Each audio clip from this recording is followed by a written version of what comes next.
Hi అండి, అందరు ఎలా ఉన్నారు? బాగున్నారా? ఈరోజు నేను జొన్న రొట్టె చేస్తున్నాను. జొన్నల్లో ఫైబర్, ప్రోటీన్స్, ఎనర్జీ లెవెల్స్ బాగా ఉంటాయి. మంచి హెల్దీ ఫుడ్. డైట్లో ఉండాలి అనుకుంటే తప్పకుండా జొన్న రొట్టె తీసుకోండి.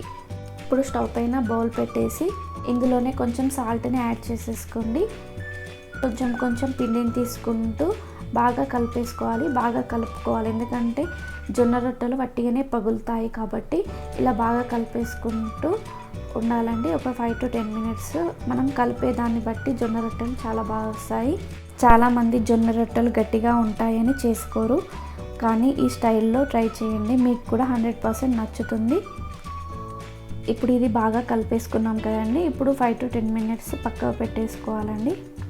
ఇలా కొంచెం పిండి ముద్దను తీసుకొని బాగా కలుపుకోవాలి వేడిగా ఉన్నప్పుడే.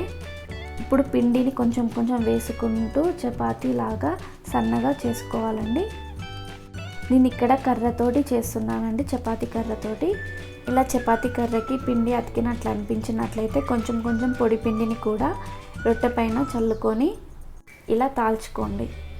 ఇప్పుడు స్టవ్ పైన పెనం పెట్టేసి బాగా హీట్ కావాలండి, లేకపోతే జొన్న రొట్టె వట్టిగానే అతుకుతుందండి. అందుకే పెనం అనేది చాలా హీట్ కావాలి. ఇలా రొట్టె పైన నీళ్ళు అనేది అద్దుకోవాలండి. నా వీడియో స్కిప్ అయిందండి, అందుకే నేను ఇందులో చూపించలేకపోయాను. ఇలా బాగా కాల్చుకోవాలి, లేదంటే రొట్టె అనేది లోపల బాగా కాలదు. ఈ జొన్న రొట్టెలోకి ఏ కర్రీ అయినా చాలా బాగుంటుందండి. చూసారు కదండి ఎంత సాఫ్ట్గా వచ్చాయో జొన్న రొట్టెలు. మీరు కూడా ట్రై చేయండి. అంతేనండి. వీడియో కనుక నచ్చినట్లయితే లైక్, షేర్, సబ్స్క్రైబ్ చేసుకోండి.